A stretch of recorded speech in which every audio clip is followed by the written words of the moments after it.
em 1 Samuel, capítulo 15. Estamos estudando o livro de 1 Samuel aos domingos e hoje chegou a vez de observarmos o que diz aqui o capítulo 15. Perdão, capítulo 16, é verdade. Capítulo 16, tá? 15 a gente viu domingo passado. Será que eu fiz a pregação no capítulo 15 de novo, hein? Não, foi não. Ok? 1 Samuel, capítulo 16. A gente vai ler só o versículo primeiro. Você deixa a sua Bíblia aberta, porque pretendo ver todo esse capítulo hoje com vocês, tá bom? Mas agora vamos ler só o versículo primeiro. Todos acharam? Amém? Diz assim a palavra do nosso Deus. O Senhor disse a Samuel: até quando você irá se entristecer por causa de Saul? Eu o rejeitei como rei de Israel. Encha um chifre com óleo e vá a Belém. Eu o enviarei a Jessé. Escolhi um de seus filhos para fazê-lo rei. Até aqui, nós vamos orar nesse momento.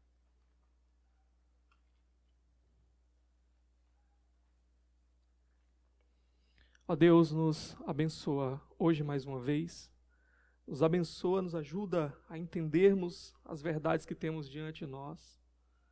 Opera nas nossas vidas, ó Deus, para que nós possamos enxergar as coisas da perspectiva do Senhor e não meramente pela perspectiva do que os nossos olhos podem alcançar. Nos abençoa hoje aqui, nós pedimos isso em nome de Jesus. Amém.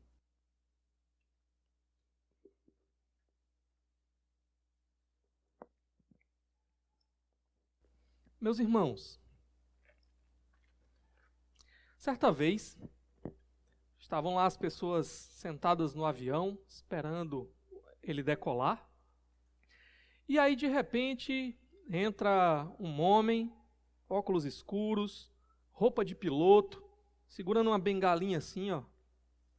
E aí o pessoal achou aquilo estranho e começou a cochichar, aquele alvoroço. E o comissário de bordo, vendo a situação, resolveu dar o aviso, né? Ó, gente, esse que entrou agora é o nosso copiloto. Ele é cego, mas fiquem tranquilos porque ele é muito experiente, já realizamos muitas viagens com ele, todas muito bem sucedidas, então podem ficar tranquilos. O pessoal começou a se acalmar um pouco, mas dali a pouco entra mais um, vestido de piloto, óculos escuros, sendo conduzido assim pelo braço. E aí o alvoroço começa novamente. O comissário de bordo, vendo a situação mais uma vez, avisa: olha pessoal, senhores passageiros, né? Quero avisar para vocês que esse é o nosso piloto. Ele também é cego, mas fiquem tranquilos, nós já realizamos essa viagem várias vezes. É alguém extremamente competente, o melhor piloto que nós temos na companhia. Podem ficar tranquilos. E aí tá certo. Dali a pouco, o avião, né, as turbinas começam a funcionar, o avião começa a taxiar ali, e então ele entra na pista principal e começa a acelerar. E o avião vai ficando cada vez mais rápido, mas nada de decolar. E ele vai ficando cada vez mais rápido e a pista vai se acabando, e ele cada vez mais rápido, e o povo dentro do avião começa a se desesperar e começa a gritar: meu Deus, socorro, vamos morrer! E aí o avião sobe, né? Decola tranquilamente. E na cabine, o copiloto diz assim para o piloto: rapaz, no dia que eles não gritarem, a gente está perdido. Né? Moral da história: ver é muito importante, né? Ver é muito importante. Ver pode nos livrar de grandes perigos, né? Ver pode nos ajudar a fazer muitas coisas, não dependermos tanto assim de outros, né? Ver é de fato algo muito importante. A Bíblia, ela fala sobre enxergar. O texto que nós vamos ver hoje no capítulo 16, a palavra ver vai se repetir várias vezes, nós vamos observar isso. E um ponto interessante é que em algum momento nós vamos ver um contraste entre a maneira como o homem enxerga, o homem vê as coisas, e a maneira como Deus vê as coisas. Por isso, o tema da nossa mensagem hoje é veja, veja. Aqui nós estamos diante de um capítulo onde uma mudança central está acontecendo em Israel. O antigo rei, o rei Saul, foi rejeitado e Deus vai levantar um novo rei. E o convite para você hoje é para que você veja Deus em ação, operando e trazendo essa transformação, tá? Então nós vamos aqui ver três momentos, ou melhor dizendo, são três convites para que você possa ver Deus em ação, ok?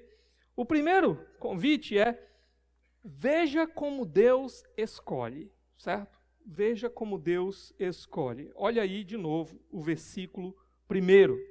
O texto começa dizendo que Deus falou alguma coisa. O Senhor disse a Samuel. O que é que Deus disse? Até quando você irá se entristecer por causa de Saul? Até quando você vai se entristecer? Samuel, meus irmãos, ele terminou o capítulo 15, o autor dizendo para nós como ele estava triste por causa do que tinha acontecido com Saul.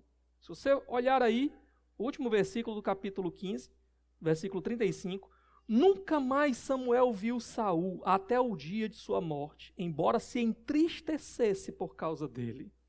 Samuel, de fato, estava muito triste.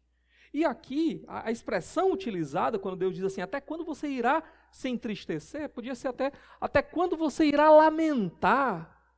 E essa palavra, irmãos, ela é utilizada muitas vezes com uma ideia até mesmo de luto, ok?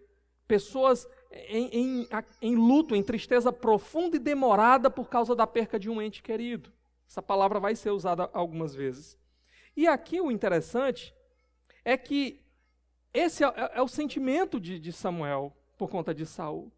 Lembra que Saul era uma espécie de filho adotivo de Samuel. Então essa ruptura de fato abalou Samuel num nível muito profundo. Ele passou um período prolongado, abatido, provavelmente orando, intercedendo e chorando por causa de Samuel, ou por causa de Saul, e sem realizar alguma coisa. E o que Deus está dizendo aqui para ele é: Samuel, está na hora agora de você olhar para frente, está na hora de você se levantar e está na hora de você continuar fazendo o que eu tenho para você. Sabe, é natural períodos de tristeza, de abatimento, até mesmo diante de uma grande perca, isso é natural, nos afeta. A gente às vezes vai levar um tempo para a gente se recuperar, mas há um momento em que nós precisamos limpar os olhos, precisamos levantar e precisamos arregaçar as mangas para continuar andando adiante, para continuar servindo ao Senhor, para continuar fazendo o que Deus quer de nós. Há muita coisa que o Senhor espera de nós, há muita coisa para a gente fazer aqui na obra do Senhor. Há um momento então de levantar, há um momento de chorar, mas há um momento de levantar, e é esse momento agora na vida aqui de Samuel. Agora, Deus ele reafirma para Samuel a rejeição de Saul.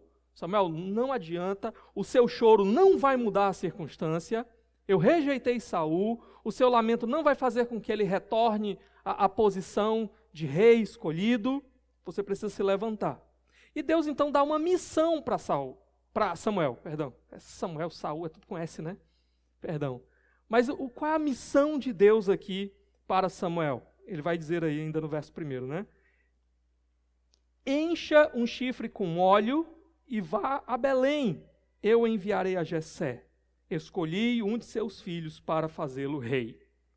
Então, o chifre seria uma espécie de recipiente que ele estava usando naquele momento. Bota a tampinha lá, bota o molho dentro. E a gente lembra que o óleo ele era utilizado para a consagração, né? A separação de alguém para uma função especial. Essa atitude de ungir alguém, de passar óleo em alguém, ela era utilizada tanto para separar sacerdotes, quanto também para separar alguém para ser um rei. A gente viu isso acontecendo com Saul e agora está sendo a vez de acontecer com Davi. Nós ainda vamos ver outras ocasiões. Davi, ele vai passar pelo menos por 3 unções, se não me falha a memória. Mas o momento aqui de missão de Samuel é essa: ó, você vai se levantar, você vai para Belém, lá tem uma família, a família de Jessé, e tem um dos filhos de Jessé que eu quero escolher para ser rei, que eu escolhi para ser rei. E um detalhe aqui interessante para nós, tá? O nome ainda não foi dito. Eu que já dei o spoiler, né? Falei que era Davi. Mas ele vai se referir a esse filho de Jessé várias vezes ao longo aqui do capítulo, sem dizer o nome dele. E nós vamos entender por quê, tá bom? Mas voltando aqui, uma outra coisa interessante. Na minha versão diz assim: escolhi um de seus filhos para fazê-lo rei. Escolhi. A palavrinha aqui traduzida por escolhi, palavra hebraica, é a palavra raá, certo? E essa palavra raá, literalmente, é a palavra usada para ver. Então, basicamente, que a ideia é: eu tenho visto um de seus filhos para fazê-lo rei.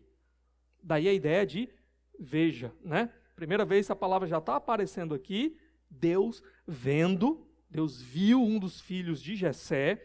Só que aqui a ideia é de que Deus olhou para ele de uma maneira especial. Deus olhou para ele de fato, não apenas como quem observa alguma coisa, mas ele olhou para ele com o objetivo de fazer algo na vida dele. Por isso que a tradução coloca como eu escolhi. Deus olhou para ele com o objetivo de separá-lo para ser rei de Israel. E de fato, meus irmãos, a verdade é que Deus, ele olha de uma maneira especial para todos aqueles a quem ele deseja usar. Todos aqueles a quem ele chama para fazerem parte da sua família, para andarem com ele, para se envolverem na missão que ele tem para realizar no mundo, Deus olha de uma maneira especial. E todos aqueles para quem ele olha de uma maneira especial, ele chama, ele faz um convite, a fim de que nós possamos cooperar com os seus propósitos nesse mundo. Se você está aqui, então, se um dia você tomou uma decisão de caminhar com o Senhor, se um dia você enxergou Jesus de uma maneira que você nunca tinha visto antes, e o seu coração se encheu de amor por Jesus, saiba que é porque Deus olhou de uma maneira especial para você. Mas Deus não espera simplesmente que você venha, que você se sente aqui, que você ouça a sua palavra. Ele quer que você coopere com a obra que Ele tem para realizar. E a cada um dos que Ele chama, Ele concede algum dom para realizar essa obra aqui nesse mundo. E aqui, no caso, Deus está olhando de maneira especial para aquele que Ele vai fazer rei, ok? Esse rei, ele virá de Belém, da casa de Jessé. E Belém, meus irmãos, era a menor cidade ali da região de Judá, ok? É uma cidade sem expressão. Agora, esse Jessé aqui, nós que conhecemos a palavra de Deus, sabemos que a família dele já apareceu antes. Sabe aquele livro da Bíblia chamado de Ruth, né? Livro de Ruth? Pronto. Jessé, ele é neto de Ruth e de Boaz. E Ruth e Boaz, meus irmãos, é um oásis no deserto. Porque a história de Ruth e de Boaz se passa no período dos juízes, aquele período assim, tenebroso da história de Israel, que a gente já estudou aqui na igreja, né? Período onde cada um fazia o que lhe dava na telha, onde as pessoas não andavam com Deus, o povo de Deus completamente desviado do Senhor. Então, no meio daquele período em que o povo está fazendo as piores atrocidades, tem lá um Boaz e uma Ruth andando com o Senhor. E Jessé é dessa família. Então nós sabemos aqui que esse rei vai vir de uma família piedosa, e mais do que isso, nós começamos a perceber que bem antes de Deus levantar esse rei, ele já vinha trabalhando lá atrás, na sua família.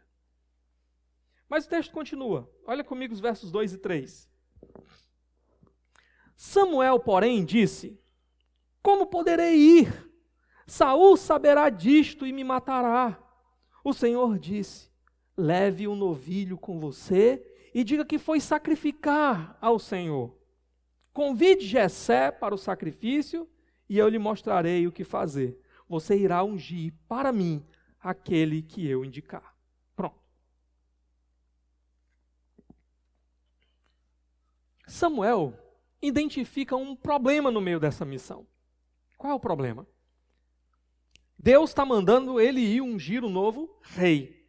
Mas o antigo rei ainda está vivo, né? E Samuel, ele percebe, desde aquela sua ruptura com Saul, ele percebeu como Saul ele foi se tornando uma pessoa cada vez mais corrupta. Como a sede de poder de Saul e a sua atitude de só olhar para si mesmo e os seus próprios desejos o tornaram uma ameaça. Samuel já não confia mais em Saul. E ele sabe que Saul poderia, sim, utilizar de artifícios para tirar sua própria vida. Então Samuel apresenta esse problema diante do Senhor. O que eu vou fazer, Senhor? Como é que eu vou cumprir essa missão? Se Saul descobre, ele vai me matar. E aí, irmãos, para completar aqui o problema, Samuel mora em Ramá. Deus mandou ele ir para Belém. E de Ramá para Belém, ele tem que passar por Gilgal. Quem é que mora lá em Gilgal? É Saul, não é? Então a missão de fato é ainda mais complicada. Vocês imaginem, Samuel, um profeta extremamente conhecido na nação, alguém que liderou a nação, que fez coisas grandiosas no meio da nação, que ungiu o próprio rei da nação, de repente chega lá em Gilgal. As pessoas iam perceber, iam fazer perguntas, o que Samuel está fazendo aqui? Para onde é que Samuel está indo? E esse chifre que ele está carregando aí? O que é isso mesmo? Né? Eis o problema, tá? Mas Deus, ele propõe aqui uma resolução para esse problema. Ele diz para Samuel, faça o seguinte então, pegue aí um novilho e leve com você. E se alguém perguntar, diga, eu estou indo sacrificar, ok? Então quando chegar lá na cidade de Belém, convide a família de Jessé para sacrificar esse novilho, para fazer um culto a mim. Era assim que aconteciam os cultos, ok? Então, tudo tranquilo, né? Se perguntarem para você, normal, o profeta está indo adorar ao Senhor, o profeta está indo sacrificar ao Senhor. Mas isso aqui levanta alguns questionamentos na cabeça de algumas pessoas, né? Peraí, Deus está propondo que Samuel engane, né, Saul? Será que é isso? Ok? Bom, Samuel vai dizer uma mentira? Não, ele vai dizer a verdade. Eu estou indo levar esse animal e vou adorar ao Senhor. É isso que ele vai fazer também agora, né? Mas ele só não está dizendo a verdade completa, né? Tem mais coisa aí que ele vai fazer também e isso ele não está dizendo. E há uma coisa interessante, um princípio interessante, eu não vou ter muito tempo aqui para trabalhar isso com vocês, mas é uma ideia de que quando pessoas se levantam contra Deus, contra os propósitos de Deus, e essas pessoas, elas ou desprezam a verdade de Deus, ou elas querem usar a verdade para atingir propósitos malignos, Deus não está comprometido em dar a verdade completa a essas pessoas. Nesse caso aqui, se Saul soubesse a verdade completa, o que ele faria? Mataria o profeta. Ele se colocaria contra os propósitos de Deus. Fora isso, Saul já desprezou a verdade de Deus há muito tempo. Ele não estava nem aí, ele não estava interessado por o que Deus realmente queria. Tudo que importava para Saul era o que ele mesmo queria. Então Deus não está comprometido em dar a Saul a verdade completa. Mas há casos até mais extremos na Escritura, tá? Aqui Samuel não está contando nenhuma mentira. Mas a gente pode lembrar, por exemplo, do caso das parteiras hebreias. Vocês lembram? O faraó tinha dado uma ordem para matar todos os meninos que nascessem dos judeus. Por quê? Porque ele queria que a população de homens de Israel não aumentasse, para que Israel não se tornasse um perigo, pudesse se rebelar e entrar numa guerra contra o Egito. Então ele manda matar todas as crianças que nascessem. Ele chama as parteiras e diz o seguinte, quando a mulher for dar à luz, você chega lá e você olha, se for menino, quando nascer, você já dá um jeito de matar ali. Era essa a ordem. O que as parteiras fazem? Não obedecem. E quando elas são chamadas para prestar contas diante do faraó, ele pergunta, por que vocês não fizeram o que eu mandei? E elas contam a mentira. Elas dizem, né? Olha, é porque as mulheres hebreias, elas são fortes demais. Quando a gente chega lá para ajudar a fazer o parto, elas já tiveram parto. Já estão com o menino no braço. Aí não dá pra gente, não sobra nada para a gente fazer. Né? Foi essa a história que elas contaram, né? E Deus aprova aquelas parteiras hebreias. Ele não aprova a mentira. Ele aprova a atitude delas. O que elas estavam fazendo? Elas estavam diante de dois princípios importantes. Um princípio era a verdade e outro princípio era salvar vidas. Diante de alguém que só queria a verdade para matar mais vidas. O que elas fazem? Elas escolhem salvar vidas. Mesmo arriscando a própria vida delas diante daquela situação. Ok? É muito semelhante a casos que a gente encontrou no período, por exemplo, da Segunda Guerra Mundial, onde o povo judeu estava sendo perseguido e muitos cristãos esconderam judeus dentro das suas casas, arriscando a própria vida, e quando chegava lá a Gestapo, né, que era a polícia lá do nazismo, eles diziam, não vi ninguém. Né? O que nós faríamos nessas situações? Né? O que nós faríamos? Nós diríamos, está ali, livraríamos a nossa própria vida, mas condenaríamos a vida dos outros, ou nós preservaríamos a vida daquelas pessoas, não dando a verdade para quem só queria usar a verdade para cometer maldades, né? Para cometer crimes violentos. Imagina a situação, alguém procurando um familiar seu, ele se esconde na sua casa, chega a facção lá batendo na porta, e aí, o que você faria? Não posso mentir, né? Está ali, debaixo da cama. Ou você diria, não sei, né? Então, fica esse princípio para nós aí, tá bom? Pode dizer que você não sabe. Deus vai perdoar você, porque Ele sabe que você está protegendo uma vida, certo? Mas nem em todo caso que pode mentir não, viu gente? Mentira continua sendo pecado. É que nessa situação específica que a gente está colocando, tem uma vida sendo preservada. Então, essa vida, ela vai valer mais do que você contar a verdade para quem só vai usar a verdade para condenar outras pessoas à morte. Tá bom? Vamos voltar aqui para o nosso texto. Bom, Samuel então obedece. Versículo 4. Né?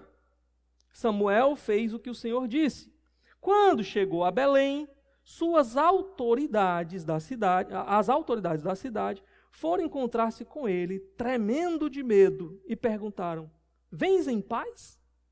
Irmãos, eu achei muito engraçado isso aqui, eu fiquei rindo sozinho quando eu li lá em casa. Por quê? Por causa do tamanho do temor que a pessoa de Samuel causava, não é? Samuel, no capítulo 15, como um homem obediente a Deus, pronto para obedecer até as últimas consequências, foi lá e despedaçou o inimigo de Deus, né? Mas antes disso, ele já liderou Israel em situações críticas, onde ele clamou a Deus e Deus veio com poder e com trovões e com tempestades e destruiu os inimigos. Então, imagina esse homem chegando nessa cidade nesse momento. Aquele povo, olha Samuel e já fica logo, pai, nossa cidade, Belém, o que Samuel veio fazer aqui? Será que é juízo para nós que ele está trazendo? Né? Diz o texto aqui que eles chegaram lá tremendo de medo, né? Samuel, me diz uma coisa, né? Mas assim, tu está vindo aqui, é bênção? É em paz que tu está vindo, né? E Samuel vai responder aí no verso 5. Respondeu Samuel, sim, venham em paz, vim sacrificar ao Senhor, consagrem-se e venham ao sacrifício comigo. Então ele consagrou Jessé e os filhos dele e os convidou para o sacrifício. Pronto. Então Samuel obedece ao Senhor e ele então chama ali para essa adoração, esse momento do sacrifício, e ele manda que eles sejam consagrados. A ideia aqui, irmãos, é que para que você pudesse participar desse culto, não era de qualquer jeito. Você tinha que participar do ritual de purificação, onde você, por exemplo, tomaria um banho, suas roupas seriam limpas, para que você então pudesse entrar e fazer parte ali daquele grupo de adoradores, ok? Então, hoje, você vem para a igreja, eu espero que você tome banho antes de vir, né? Mas não é um pré-requisito para você participar do culto, da adoração, ok? Mas aqui, nós deveríamos aprender alguma coisa, né? Nós também não deveríamos vir de qualquer jeito para a igreja. Nós deveríamos realmente pedir a Deus que preparasse o nosso coração para estarmos na sua presença. Deveríamos orar ao Senhor e pedir, Senhor, eu estou indo adorar com o teu povo, fala comigo, né? move o meu coração, transforma a minha vida, opera coisas em mim que precisam acontecer para que eu continue caminhando contigo. Então aqui eles vão se preparar para participar desse culto. Versos 6 e 7. Quando chegaram, Samuel viu Eliabe e pensou: com certeza é este que o Senhor quer ungir. O Senhor, contudo, disse a Samuel: não considere sua aparência nem sua altura, pois eu o rejeitei. O Senhor não vê como o homem vê a aparência, mas o Senhor vê o coração. Pronto. Eliabe, filho mais velho de Jessé, é trazido primeiramente, o primogênito, não é? Então, certamente deve ser ele. É trazido diante de Samuel. E quando Samuel vê Eliabe, qual é a atitude de Samuel? Provavelmente o que chamou a atenção de Samuel foi a altura de Eliabe. Porque quando Deus vai falar, né, não olhe para a sua aparência, a sua altura, certo? Por que chamou a atenção de Samuel a altura? Quem era o rei de Israel aqui? Saul. Qual era uma característica que chamou muita atenção de Saul? A altura, né?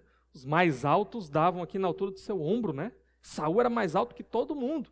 Então, quando Samuel viu aquele homem grandão ali na sua frente, Eliabe, ele disse assim: deve ser esse aí. Substituto perfeito para Saul, não é?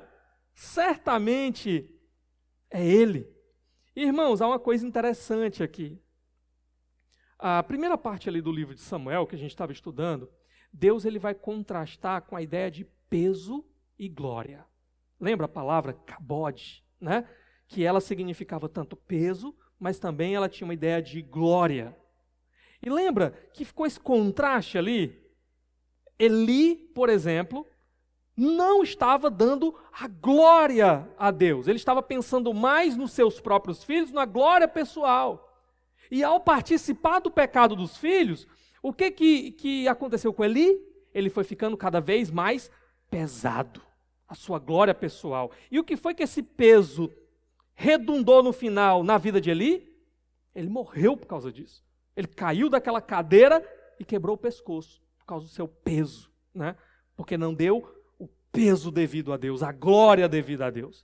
Aqui agora o que nós vamos perceber é que há um contraste entre a altura, certo? Nós temos então aqueles altos, aqueles que chamam a atenção, aqueles que parecem grandiosos diante dos homens, como Saul, por exemplo, como Eliabe aqui, sendo rejeitados. E aqueles que não parecem grandes coisas, aqueles que parecem menores, que parecem desprezados, sendo levantados. Então é muito interessante isso, porque no finalzinho da trajetória de Saul, nós vamos ver a sua queda.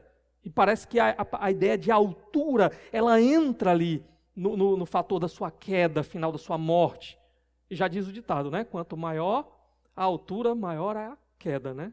Por outro lado, aquele que parecia desprezado, pequeno, esse vai ser levantado, a maior posição dentro de Israel. Então esse contraste ele vai começar a aparecer aqui. E Deus também vai estabelecer um princípio importante, que é o princípio do coração. Deus olha o coração.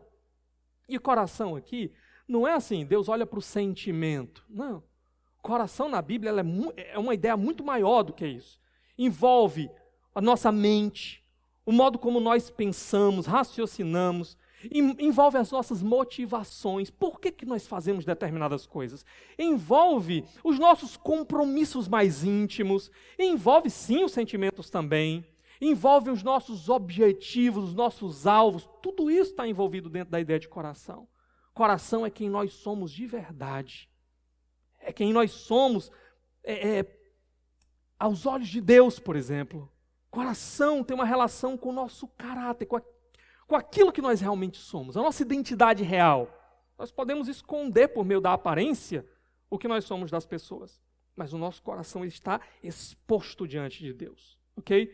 E Deus olha para o coração. Ele olha aqui para... E é interessante, porque o primeiro rei de Israel, ele foi escolhido segundo a vontade dos homens, não é? Segundo o coração dos homens. Os objetivos dos homens, eles queriam apenas um rei que pudesse transformar Israel igual às outras nações e pudesse liderar Israel nas batalhas. Mas Deus agora vai escolher um homem que é segundo o seu coração. Deus está olhando para alguém que vai ter a motivação correta, para alguém que deseja a coisa certa, alguém que terá um compromisso verdadeiro com ele, enquanto Saul não teve, ok? E aí é interessante esse versículo 7, porque a palavra ver vai aparecer várias vezes, né? Ele vai dizer, o Senhor, contudo, disse a Samuel, não considere, a palavra aqui para considerar, é basicamente a ideia de não olhe atentamente. A ideia é, Samuel, não fique aí impressionado olhando para a altura de Eliabe, ok? Então, não considere a sua aparência nem a sua altura, pois eu o rejeitei, não é ele que eu escolhi para ser rei. Aí ele diz, o Senhor não vê, a mesma palavrinha lá antes, Ra, palavra para o Senhor escolheu, né? O Senhor não vê como o homem vê a aparência, mais uma vez, palavrinha Ra, mas o Senhor vê o coração, palavra Ra, mais uma vez. Então, critério divino aqui, Deus não fica impressionado com aquilo que chama a atenção dos homens, com aquilo que parece impressionar os homens, com aquilo que é meramente exterior, externo. Deus está interessado no coração. Ele está interessado em quem de fato nós somos e o que de fato nós queremos diante dele, ok? Então a nossa perspectiva ela começa já a ser corrigida pela perspectiva de Deus aqui, não é? Deus procura caráter. Não adianta a pessoa chamar a atenção, ser impressionante, se ela não tiver o caráter aprovado por Deus.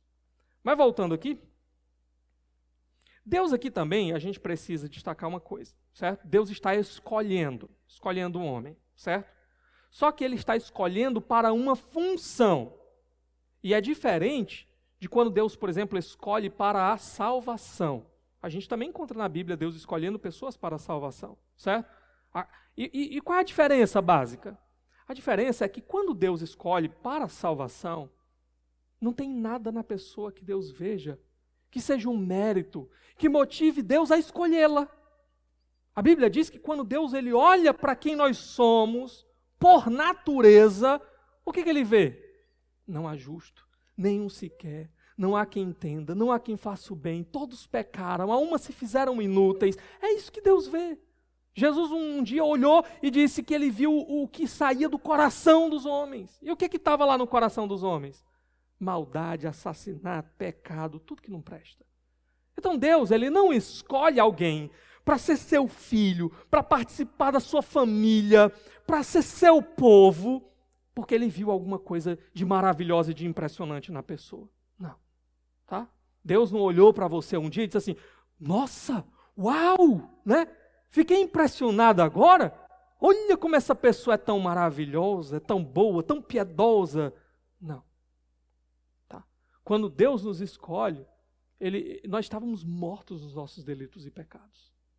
Deus nos escolhe não é porque a gente era santo. A Bíblia vai dizer que é para sermos santos. É para a gente começar a entrar no relacionamento com Ele. É para o Espírito Santo vir, quebrar o nosso coração de pedra, que era rebelde contra Deus, nos limpar, nos dar um coração novo, que agora ama o Senhor, e a gente começar a andar com Ele. Pronto. Então, quando Deus olha para nós, na sua escolha, Ele não vê nada de bom. Ele escolhe por pura graça. Agora, quando Deus vai escolher para uma função, então Deus coloca alguns critérios. Então, Ele já escolheu você, Ele já transformou a sua vida, você já está num relacionamento com Ele e Ele agora vai te chamar para fazer alguma coisa na obra dEle. Por exemplo, quando Deus vai escolher alguém para o ministério pastoral, Paulo nos dá os critérios, não é? Está lá em 1 Timóteo capítulo 3, Tito capítulo 1, ele vai dizer o quê? Aquele que almeja o episcopado, aquele que deseja ser um pastor, boa obra almeja. Então tem que começar desejando. Porém, esse tem que ser o quê? Marido de uma só mulher, tem que criar os seus filhos sob a autoridade do Senhor, tem que governar bem a sua casa, porque se ele não governa bem a sua casa, como ele vai governar a igreja do Senhor? Não pode ser dado a muito vinho, não pode ser iracundo, tem que ter um bom testemunho perante os de fora. Então, Deus está vendo o que aí? Caráter, testemunho familiar, testemunho diante dos outros, e tem que ser apto a ensinar. Né? Então, são critérios para aquele que vai servir na obra do Senhor. Okay? Aqui nós vamos ver que Saul ele vai ter algumas características. O filho de Jessé, tá? Vai ter algumas características aqui. Mas, voltando aqui para o nosso texto, olha comigo os versos 8 a 10. Ele diz assim: Então Jessé chamou Abinadab e levou a Samuel. Ele, porém, disse: O Senhor também não escolheu este. Em seguida, Jessé levou Samá a Samuel, mas este disse: Também não foi este que o Senhor escolheu. Jessé levou a Samuel 7 de seus filhos, mas Samuel lhe disse: O Senhor não escolheu nenhum destes. Pronto. Então, Jessé passou lá os 7 filhos que ele tinha diante do Senhor e não era nenhum. O que Samuel pensa diante dessa situação? Mas Deus mandou eu vir aqui, porque ele disse que ele escolheu um dos filhos de Jessé para ser o rei. Passaram 7 e não era nenhum dos 7. Será que a palavra de Deus falhou? A promessa de Deus falhou? É claro que Samuel não vai pensar isso. Samuel vai pensar o quê? Deus está certo. Se tem um erro aqui nessa história, o erro deve ser, então, de Jessé. Né? Por isso ele vai perguntar aí no verso 11. Olha aí. Então perguntou a Jessé: Estes são todos os filhos que você tem? Jessé respondeu: Ainda tenho o caçula, mas ele está lá cuidando das ovelhas. Samuel disse: Traga-o aqui, não nos sentaremos para comer enquanto ele não chegar. Pronto. Então logo viu, né? Estava faltando alguém, por isso que não tinha dado certo ainda. E Jessé vai dizer que o que está faltando é o caçula, mas a palavra aqui também pode ser traduzida como o menor. Lembra? A altura de Eliabe com o menor dos filhos, né? Ou o mais jovem também. Alguns vão dizer o seguinte, tem 3 critérios aqui. O critério de Samuel para ser rei é o mais alto. O critério de Jessé para ser rei é o mais velho. E o critério de Deus para ser rei é o que tem o coração, não é? Mas voltando, interessante aqui que esse filho de Jessé é apresentado como um pastor de ovelhas muito jovem. E ele é apresentado até, é como se Jessé olhasse diante de todos os filhos que ele tinha e ele pensasse assim: não, de jeito nenhum que vai ser aquele. Por quê? Porque é pequeno demais ainda, não tem porte para ser rei não. Está lá ainda cuidando de ovelha. Então, eu nem pensei em trazer ele, nem considerei. E aqui não é um ponto que Jessé, por exemplo, amasse menos o seu filho, ou algo assim. É simplesmente que aos olhos dele, da perspectiva humana dele, podia ser qualquer um, menos aquele menino. Essa é a ideia, tá? E aí o que acontece? Parece aqui até que há uma certa relutância em ir chamar o menino, porque a resposta de Samuel é o quê? Né? Pois nós não vamos então comer nada aqui enquanto esse menino não chegar. Né? Vá logo buscar. Pronto. E aí o verso 12, acontece o que é pedido. Né? Jessé mandou chamá-lo e ele veio. Ele era ruivo, de belos olhos e boa aparência. Pronto, uma pequena descrição do menino. Ruivo. A palavra aqui também pode ser traduzida como moreno. A ideia de que a pele dele era avermelhada, possivelmente por conta do trabalho que ele fazia o tempo todo no sol, certo? Então a pele dele ficava avermelhada, ou a ideia de ruivo mesmo. E aqui uma outra coisa interessante, né? Ele tem belos olhos, olhos brilhantes, tem uma boa aparência, certo? Boa aparência. Então, a questão lá, não olhe para a aparência desse, né? Porque Deus não está preocupado em aparência, não quer dizer necessariamente que o filho de Jessé aqui era feio, né? Não, ele tinha uma boa aparência. Ele só não tinha um porte tão impressionante quanto dos seus irmãos mais velhos, certo? E o Senhor, então, o confirma. É esse aí que você vai ungir. E a palavrinha ungir aqui é a palavra Mashiach. É a palavra hebraica Mashiach. Da onde vem a nossa palavra? Messias, certo? Essa palavrinha, quando ela é traduzida para o grego, é a palavra Christos. Da onde vem a nossa palavra? Cristo. Então aqui nós temos esse filho de Jessé como uma espécie de antecipação, né, das promessas que o Senhor fará, daquele que Ele vai trazer, o seu Messias, o seu Cristo, o seu libertador, o rei completo que virá para, enfim, salvar o seu povo. Bom, verso 13, então, se encerra essa primeira parte aqui da história. Ele vai dizer: Samuel apanhou o chifre cheio de óleo e o ungiu na presença de seus irmãos. E a partir daquele dia, o Espírito do Senhor apoderou-se de Davi. Olha o nome dele aparecendo. E Samuel voltou para Ramá. Até aqui o nome dele não tinha aparecido ainda, porque o autor ele estava como que criando uma expectativa. Olha, vem um rei. Quem é esse rei? Ele vem lá de Belém. Ele é da família de Jessé. Quem será, né? Pronto, Davi. Apareceu aqui o nome dele. E o que nós já percebemos aqui de imediato? Uma coisa interessante que se destaca para mim nessa história é que Davi, irmãos, ele não estava procurando ser rei. Ele estava lá cuidando das ovelhas do pai dele. Sabe-se lá o que Davi tinha de planos para a sua vida. Mas eu entendo que certamente Davi não ficava sonhando, será que um dia eu vou conseguir ser rei de Israel, né? Certamente que essa não devia ser a aspiração, talvez uma vida comum, seguindo os passos do seu pai, constituir uma família, ter ali o seu rebanho, ter uma casa. Nós não sabemos, mas o ponto importante é que é Deus que vai ao encontro dele. E é Deus que o chama para essa função. É Deus que o chama. E muitas vezes, irmãos, na nossa vida é exatamente assim. Por exemplo, eu não escolhi ser pastor, certo?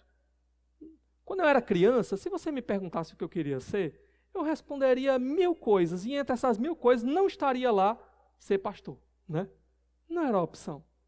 Quando, na verdade, essa ideia começou a aparecer como uma possibilidade, a minha resposta sempre era não. Eu? Não. Para mim, não. Aí é para outra pessoa. Eu quero apenas conhecer mais da palavra do Senhor.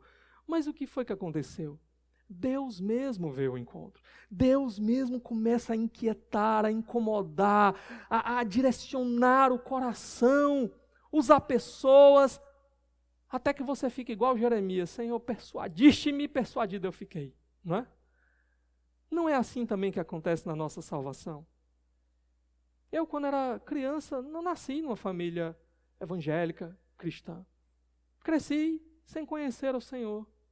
E depois comecei a me unir a um grupo que não era evangélico. E eu tinha aquela velha história, né, de raiva de crente, né? Tinha aquele negócio que não, negócio de ser crente e tal, não. Ok, até o dia que o Senhor veio ao meu encontro. Até o dia que o Senhor veio e chamou daquele jeito que só Ele sabe chamar. E revelou a minha miséria, o meu pecado e a minha necessidade de Cristo. E mostrou a beleza de Cristo. Eu não tinha para onde ir, senão para os pés de Cristo. É assim que o Senhor faz na nossa vida, quando Ele nos chama para sermos parte do seu povo, da sua obra, para cooperarmos na sua obra. Você pode assumir posições aqui na igreja também, de ministério, de serviço, de fazer alguma coisa que talvez você nunca tinha pensado antes. Mas no dia que apareceu aquela necessidade, Deus te incomodou para você entender assim: eu acho que eu consigo fazer isso daí, né? Eu acho que eu posso contribuir com isso daí.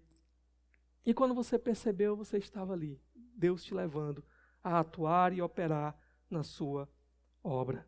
Como é que eu sei se Deus me chamou para fazer algo ou não? Eu penso que quando Deus nos chama, Ele nos incomoda. O seu Espírito nos incomoda. E o seu Espírito também ele vai começando a nos dar prazer naquilo que o Senhor está nos chamando a fazer. Ele vai nos mostrando que talvez nós possamos contribuir naquilo, certo? Mas outra coisa interessante, eu falei para vocês que aqui nós temos paralelo já entre Davi e o grande Messias que virá, o Rei dos Reis que virá, o nosso Salvador Jesus. Primeiro paralelo é que Davi ele não tinha uma grande aparência, tá? Ele era alguém que tinha uma boa aparência, mas não era uma aparência que chamava a atenção de todo mundo. E Jesus também era assim, não é? Isaías 53 vai dizer, ele não tinha qualquer beleza ou majestade para nos atrair. A ideia não é que Jesus era feio, tá? Às vezes a gente pode pensar isso, né? A ideia não é essa. A ideia é que como servo sofredor que Jesus era, vivendo como um carpinteiro, um homem de dores, que sabia o que era o sofrimento, alguém que depois vai ser colocado numa cruz, ensanguentado, dilacerado. Ele não era aquela figura imponente para quem as pessoas olhariam e diriam, uau, certamente vai ser esse o grande rei. Era o filho de uma família simples, de um carpinteiro, veio de um lugar desprezado. Ele nasceu em Belém, Belém de Davi, não é? Ele era da família de Davi, mas ele viveu a vida inteira em Nazaré. Pode vir alguma coisa boa de Nazaré? Então Jesus era aquele para quem as pessoas olhariam e diriam, esse daí, o Messias, o Rei, esse daí. E a grande lição para nós, irmãos, é como as aparências enganam. Como a gente precisa olhar para as coisas não apenas pela nossa ótica humana, mas pela perspectiva de Deus, pela perspectiva do Senhor. Precisamos dessa ótica divina. O Senhor, Ele chama aqueles que aparentemente nada são. E Paulo vai dizer que ele faz isso, que é para confundir aqueles que se acham alguma coisa. E sabe uma coisa interessante também? Por que Deus faz assim? Por que Deus chama pessoas que são muitas vezes desprezadas por esse mundo? Nós que estamos aqui, a reportagem já bateu lá na sua casa querendo lhe entrevistar? Oi, eu vim aqui lhe entrevistar. Por quê? Porque você é muito importante. Não. Pode até ser que tenha alguém aqui que apareceu o 90 lá, né? Para saber se você viu alguma coisa, né? Mas por que Deus nos chama? Por que Deus chama aqueles que nada são? Para que no final toda a glória seja dada a Ele. Para que no final nós percebamos que não foi a gente, não foi as nossas qualidades incríveis, foi Ele. Foi Ele. Fomos simplesmente alvos do seu olhar especial. Escolhidos. Ok? E aí a gente chega aqui na nossa segundo convite aqui. Veja como Deus capacita. Veja como Deus capacita. Ok? O verso 13, ele disse o quê? Samuel apanhou o chifre cheio de óleo e o ungiu na presença de seus irmãos, e a partir daquele dia o Espírito do Senhor apoderou-se de Davi, e Samuel voltou para Ramá. O Espírito de Deus veio sobre Davi, e ele começou agora a capacitar Davi. É Deus que está capacitando Davi a fazer aquilo que Davi vai precisar fazer como rei. Quando Saul foi levantado, o Espírito veio sobre Saul dando capacitação. Agora esse Espírito veio sobre Davi. Quando os juízes eram levantados, o Espírito vinha capacitando. Quando Sansão, por exemplo, fazia aquelas coisas incríveis, o autor vai dizer, o Espírito de Deus veio sobre ele, por isso ele fez isso. Pegou um leão e despedaçou, uma força descomunal. O que era aquilo? Era ele? Não, era o Espírito. Venceu um exército. O que é aquilo? O Espírito. Quando Saul foi lá e venceu aquela grande batalha, libertou uma cidade que estava cercada. O que foi aquilo? O Espírito.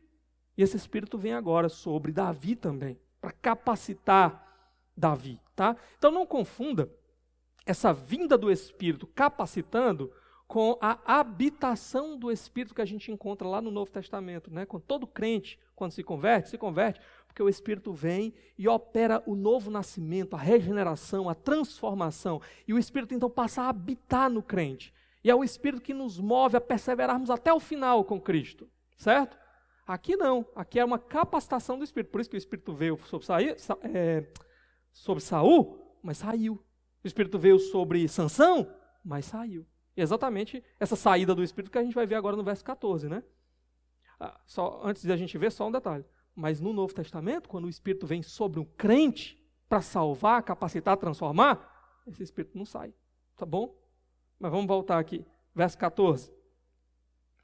O Espírito do Senhor se retirou de Saul, e um espírito maligno vindo da parte do Senhor o atormentava. Pronto. Ao mesmo tempo que o Espírito vem sobre Davi, o Espírito saiu de Saul. Saul não tem mais a capacitação.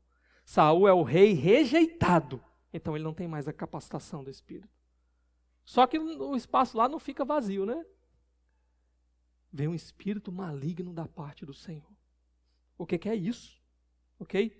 Só explicando para vocês, a palavra maligno aqui também pode ser a ideia de destruidor. Alguém que está operando, como é que eu posso dizer?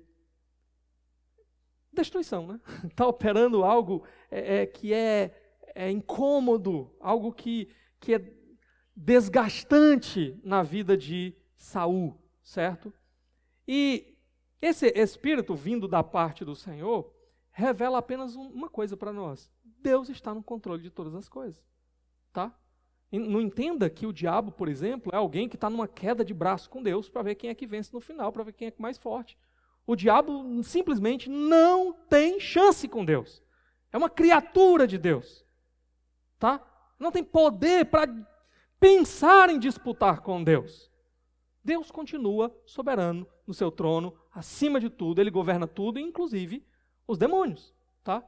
Então, se aqui nós temos um espírito maligno da parte do Senhor, significa apenas o seguinte: Saul rejeitou a Deus, Saul passou por cima de todas as ordens do Senhor, se rebelou contra o Senhor. O que Deus está fazendo então? Ele tira o espírito capacitador e ele vai entregar Saul agora a juízo. Tem que ficar claro para todas as pessoas que Saul não é mais um rei capaz de liderar Israel. Que ele não está mais sendo usado por Deus como instrumento, mas ele está debaixo do juízo de Deus. Por isso, o que Deus faz? Deus, então, ele libera. Tem algum espírito maligno que queira operar em Saul? Eu. Pode ir, né? Pronto. Deus, ele usa aquilo que o próprio espírito maligno já queria fazer na vida de Saul, e Deus permite que aquilo aconteça, para que fique aparente, claro a todos, que ele foi rejeitado. Ele não é mais um instrumento de Deus. E o que esse espírito parece que vai causar aqui em Saul é uma angústia profunda, algum tipo de depressão profunda, uma confusão mental na vida de Saul, explosões de ira. É isso que vai acontecer aqui com ele, certo? E um ponto interessante também é que Saul chegou no momento do seu ministério que, embriagado pelas suas vitórias, ele achava que era ele que estava realizando tudo aquilo. E o que Deus vai mostrar agora é o seguinte: quando Deus não capacita, quando Deus retira ali o seu espírito capacitador, tudo que sobra é o quê? Loucura, confusão. É tudo o que resta aqui de Saul, ok? Fraqueza. E isso vai ficar claro para as pessoas. Olha aí o verso 15 e 16. Os oficiais de Saul lhe disseram: há um espírito maligno, mandado por Deus, te atormentando. Que o nosso soberano mande estes seus servos procurar um homem que saiba tocar harpa. Quando o espírito maligno vindo da parte de Deus se apoderar de ti, o homem tocará a harpa e tu te sentirás melhor. Pronto. Os soldados aqui, os servos de Saul, estavam vendo o que estava acontecendo. E ao fazer esse alerta para Saul, pode ser que a ideia é que eles estão tentando convencer Saul disso, mas eu fico me perguntando, será que Saul também não estava percebendo tudo o que estava acontecendo? Será que quando esse espírito vinha sobre ele, ele meio que perdia o sentido, perdia a noção do que estava acontecendo? Mas o fato é que as pessoas ao seu redor estavam percebendo, estavam vendo aquilo que estava acontecendo. E aí, vai ter essa sugestão, né? Ó, vamos arrumar alguém para tocar harpa, para que o rei possa se sentir melhor, o espírito possa deixar de atormentá-lo. Naquele tempo não tinha CD, não tinha DVD, né? Não tinha nada disso. Então precisava de alguém mesmo para tocar lá. E parece aqui a ideia de musicoterapia, né? Até hoje a música ela é utilizada em alguns tipos de tratamento, às vezes com uma função realmente mais tranquilizadora. Eu conheci um rapaz que ele era musicoterapeuta, né? E aqui o ponto é que, de fato, Saul está precisando desse alívio. E ele vai concordar. Olha o verso 17. Ele vai dizer: e Saul respondeu aos que o serviam: encontrem alguém que toque bem e tragam-no até aqui. Então, realmente, Saul se vê numa situação de que ele está apelando para o que tiver, né? Se realmente isso aí pudesse surtir algum tipo de efeito, pode trazer, traga. Só que há um detalhe importante para nós aqui, meus irmãos. Saul, ele precisa mais do que música. Essa música, ela pode ter um efeito paliativo.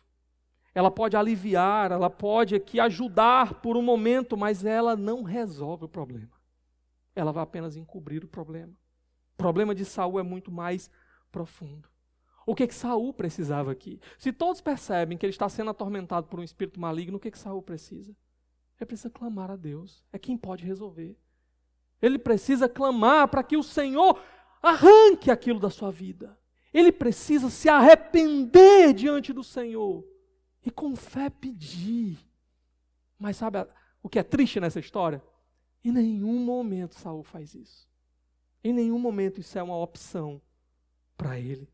Em nenhum momento. O texto, então, ele está mostrando para nós, sem a capacitação de Deus, Saul não era nada. Sabe a verdade para nós? Sem o Senhor na nossa vida, sem a capacitação do seu Espírito, nós também não somos nada. Se estamos aqui, se estamos de pé, é somente por causa dele. E por fim, terceiro convite. Veja o que Deus aprova. Veja o que Deus aprova. Nós vimos Deus escolhendo, vimos Deus capacitando por meio do seu Espírito, e agora Deus vai mostrar características naquele que ele escolheu, para mostrar por que ele é aprovado. Olha aí o verso 18. Ele diz: um dos oficiais respondeu: conheço um filho de Jessé, de Belém, que sabe tocar harpa. É um guerreiro valente, sabe falar bem, tem boa aparência, e o Senhor está com ele. Olha as descrições dadas aí para Davi. E mais uma vez, palavrinha aí, conheço. Literalmente eu tenho visto, eis que eu tenho visto um filho de Jessé, que sabe tocar a harpa. O autor, aqui, ele está destacando para nós alguns detalhes sobre Davi. Eles estavam precisando de alguém que soubesse tocar harpa, bastava o cara dizer, né? Eu conheço um ali que toca muito bem. Mas não, ele continua descrevendo qualidades de Davi. Isso é o autor destacando para nós, deixando claro para nós por que Davi era um homem aprovado. Por que ele era aprovado? Primeiro, ele serve para a função, ele toca a harpa. E nós vamos saber que ele vai compor, na verdade, vários salmos de adoração ao Senhor, que estão aqui na nossa Bíblia, não é? Ele também é descrito como um guerreiro valente. E aí a gente fica pensando, Davi? Mas Davi não estava cuidando lá das ovelhas? Como é que ele era um guerreiro valente? Provavelmente, desde aquele dia em que Samuel o consagrou como rei, e que um espírito maligno começou a operar na vida de Saul, algum tempo se passou. E dentro desse tempo que se passou, é provável que o espírito começou a operar, trabalhar na vida de Davi. E lembra que, mais na frente nós vamos aprender isso, hoje não, mas em outra pregação nós vamos ver, Davi contando, que houve um momento que ele teve que lutar com feras, com ursos, com leões. Como é que Davi foi capaz de vencê-los? Da mesma jeito que Sansão venceu, pelo poder do Espírito de Deus.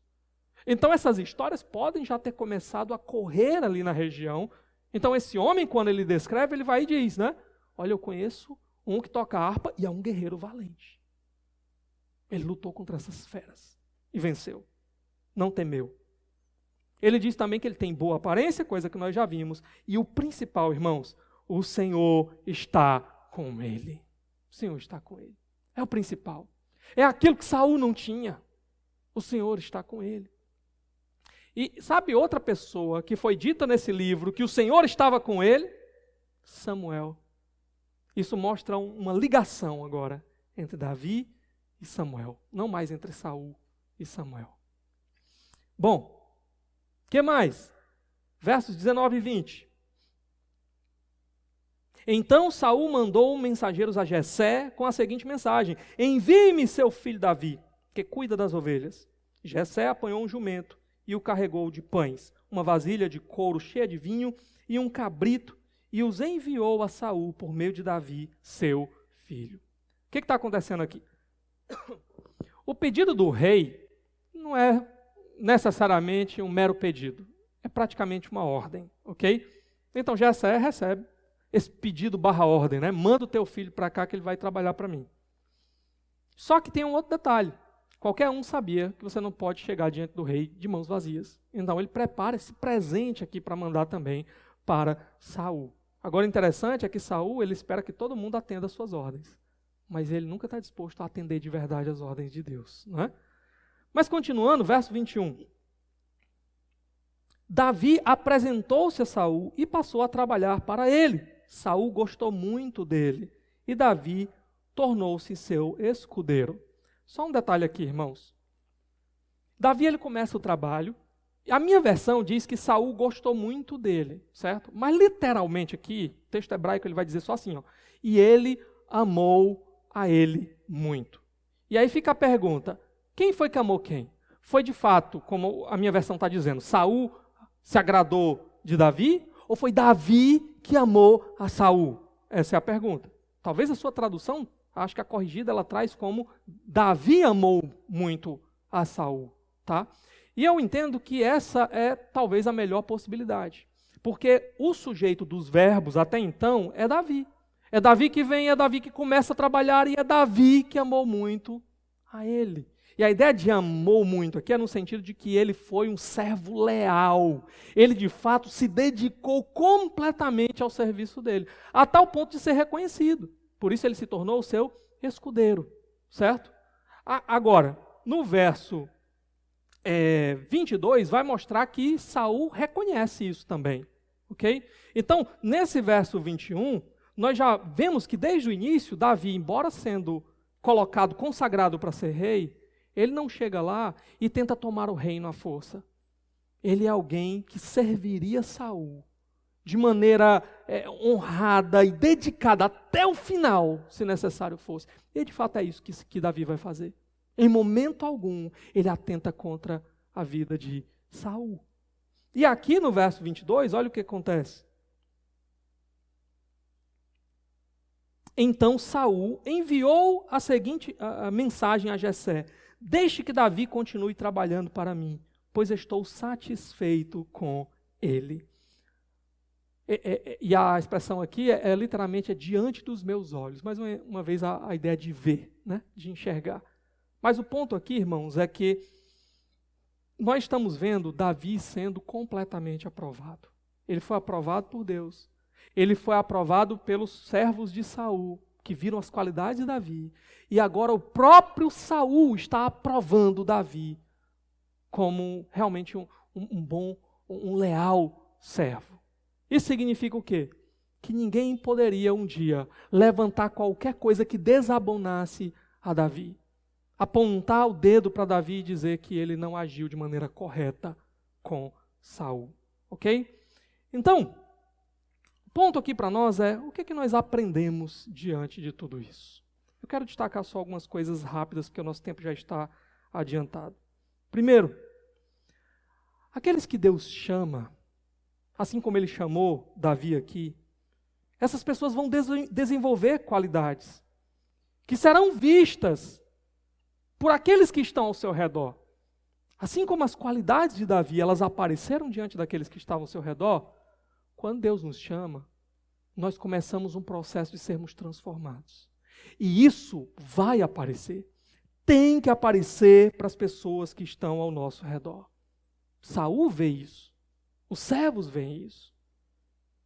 Significa, meus irmãos, que um crente é alguém que tem um bom testemunho. Se você é crente. As pessoas, elas têm que olhar para você, elas têm que ver um antes e depois. Elas têm que olhar para você e dizer assim, rapaz, alguma coisa aconteceu. Essa pessoa está diferente. Essa pessoa mudou. Essa pessoa não é mais quem ela era. É isso que Deus quer fazer na nossa vida. E sabe de uma coisa? Ah, pastor, mas quer dizer então que as pessoas não podem mentir a meu respeito? Podem. Mentiram até sobre Jesus? Falaram mal de Jesus? Então, certamente elas podem falar mal a seu respeito. Elas só não podem falar isso com justiça, sendo verdade. Esse é que é o problema.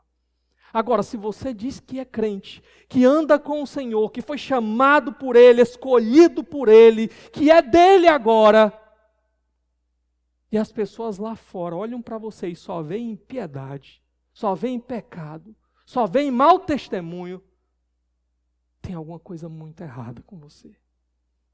É possível que você esteja se enganando. É possível que você esteja se enganando. O caminho, portanto, é um só. Se você se percebe nessa situação, o único caminho é o caminho do arrependimento.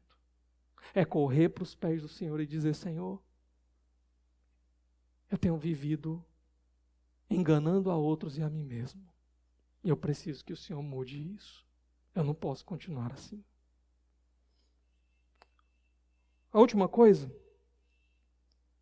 o que é que Deus viu quando Ele te escolheu? O que é que Deus viu quando Ele te chamou? O que é que Deus viu quando Ele foi ao teu encontro lá naquele dia? Eu posso dizer para você o que é que Deus viu em mim. Deus viu um pecador, perdido, miserável, atolado na lama do pecado, caminhando na direção do inferno, porque não andava com Ele. Foi isso que Deus viu em mim. Um tolo. Foi isso que Deus viu em você. Mas a questão é que desde aquele dia o Senhor, Ele veio ao meu encontro. Ele me fez enxergar a coisa mais maravilhosa de todas. Ele me fez enxergar o que Ele fez por mim. Ele me fez enxergar o seu Filho naquela cruz, tomando o meu lugar, morto no meu lugar, por pecados que eram meu e não dele.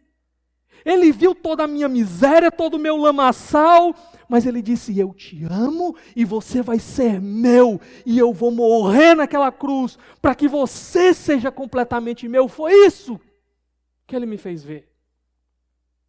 Então a pergunta agora é se você viu isso. Se você viu e entendeu o que Ele fez por você. O que é que Deus quer ver agora em você? O que Deus quer enxergar agora na sua vida? Ele não quer enxergar perfeição. Davi, o escolhido de Deus, está longe de ser alguém perfeito. Davi certamente, ele vai dizer no final do seu ministério, Senhor, o que foi que o Senhor viu em mim? O que foi que o Senhor viu em mim? Mas sabe uma coisa que havia em Davi e que tem que haver em nós? Crescimento. Relacionamento com Deus. Ele quer ver que apesar dos nossos tropeços, falhas e pecados, Ele quer ver arrependimento. Ele quer ver um coração clamando pelo Senhor, como de Davi, Senhor, lava-me, limpa-me, purifica-me, não tira de mim o teu espírito. Ó Senhor, transforma a minha vida, porque eu quero continuar andando contigo, porque eu posso perder tudo, eu não posso perder o Senhor. O Senhor quer ver você crescendo em relacionamento com Ele, em compromisso com Ele, em amor com Ele, em arrependimento, em fé, em graça. É isso que Ele quer ver. Vamos orar nesse momento.